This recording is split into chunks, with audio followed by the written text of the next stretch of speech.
तो नमस्कार दोस्तों, स्वागत है आपका चैनल द गार्ड के नेशन में। दोस्तों, आज की इस वीडियो में हम लोग बात करने वाले हैं धोबी जाति के इतिहास के बारे में एवं धोबी जाति की उत्पत्ति के बारे में। तो चलिए वीडियो स्टार्ट करते हैं और जानने का प्रयास करते हैं कि आखिरकार धोबी जाति की उत्पत्ति कहाँ से हुआ और धोबी जाति का इतिहास क्या है।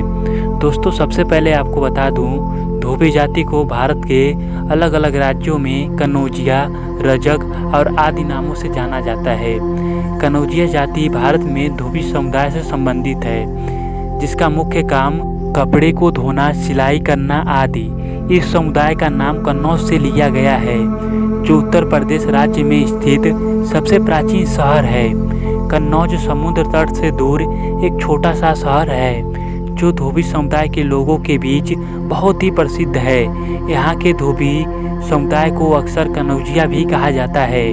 वर्तमान समय में कनौजिया जाति के लोग भारत के विभिन्न हिस्सों में विभिन्न नामों के साथ जाने जाते हैं। जैसे कि उत्तराखंड में इन्हें माथुर और दिवाकर नाम से जाना जाता है, तो वहीं दूसरी ओर झारखंड में इन्हें माला नाम से जाना जाता है। इतिहासकारों के अनुसार धोबी जाति एक मूल निवासी जाति है। कनौजिया जाति का इतिहास काफ़ी पुराना है। कनौजिया जाति भारत के विभिन्न राज्यों में पाए जाते हैं। कनौजिया जाति का इतिहास वेदों और पुराणों में भी उल्लिखित है।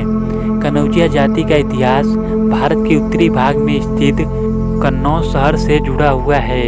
इसी कारण इस जाति को कनौजिया नाम दिया गया है। दोस्तों, कनौजिया कुल के राजा हर्षवर्धन, जो कि कनौजिया वंश के संस्थापक थे, इस शहर को इंडियन रोम के नाम से भी जाना जाता है। कनौजिया जाति के लोग इतिहासकार के अनुसार सोमवंशी क्षत्रियों की उत्पत्ति से जुड़े हुए हैं। कुछ लोगों के अनुसार इस जाति का नाम उनके मूल निवास स्थान कन्नौज से है, तो कुछ लोगों के अनुसार यह जाति गुप्त वंश से है। दोस्तों, सम्राट अशोक के शिलालेखों में रजक नाम का जिक्र हुआ है, जिसका अर्थ पाली भाषा में राजा या प्रिंस हुआ। दोस्तों, इससे आप अनुमान लगा सकते हैं रजक धोबी जाति का इतिहास कितना पुराना है। दोस्तों, कुछ पाखंडी लोगों ने अपने वेदों और पुराणों में धोबी जाति को नीचा दिखाना शुरू कर दिया।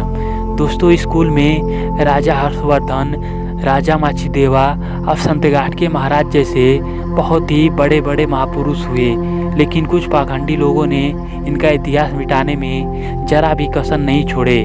सबसे पहले धोबी जाति को पाप मुक्ति जाति कहा जाता था और लोग इस जाति को बहुत ही सम्मान दिया करते थे, लेकिन कुछ लोगों को यह बात हजम नहीं हुआ और यही कारण है कि रामायण जैसे ग्रंथों में धोबी जाति को नीचा दिखाने में यह मनुवादी जरा भी कसर नहीं छोड़े।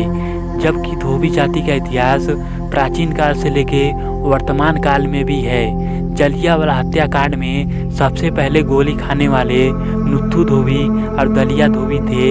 इस बात को हमें भूलना नहीं चाहिए। रजक धोबी जाति को भारत के अलग अलग राज्यों में अलग अलग नामों से जाना जाता है, जैसे कनौजिया, माधीवाला, अक्सार, पारिट, श्रीवास, दिवाकर, रजक, चकली, सिन्हा, राजाकुला, बेलितदार, एकली, सेठी, चौधरी, माथुर, मरेठिए और परेडकर आदि नामों से जाना जाता है। दोस्तों, 2011 के जनगणना के अनुसार धोबी जाति की कुल जनसंख्या 8 करोड़ 25 लाख के करीब माना जाता है। दोस्तों, इस बात से आप अनुमान लगा सकते हैं कि धोबी जाति के लोग भारत में कितनी बड़ी संख्या में पाए जाते हैं। दोस्तों, आज भी कनौजिया क्षत्रिय, जो कि सम्राट हर्षवर्धन के वंशज हैं, बड़ी संख्या में उत्तर प्रदेश में पाए जाते हैं, जो कि करीबन उत्तर प्रदेश में धोबी रजक जाति का जनसंख्या करीबन 2 करोड़ माना जाता है। राजनीति में भी धोबी जाति का योगदान बहुत ही बड़ा है। भारत के राष्ट्रपति के नारायण, जो कि धोबी जाति से थे एवं भारत में ही नहीं विदेशों में भी धोबी जाति के राष्ट्रपति हुए हैं। श्रीलंका के पूर्व राष्ट्रपति रणसिंधे प्रेमदासा, जो कि धोबी समाज से थे।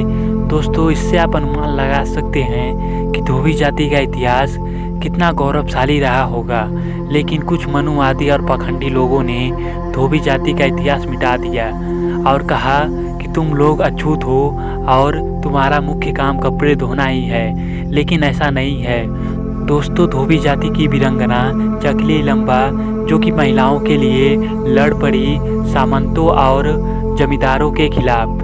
दोस्तों आज भी आंध्र प्रदेश में चकलीलंबा का बड़ी बड़ी मूर्तियाँ आपको देखने को मिल जाएंगी। दोस्तों वीडियो आपको कैसा लगा कमेंट बॉक्स में ज़रूर बताएं।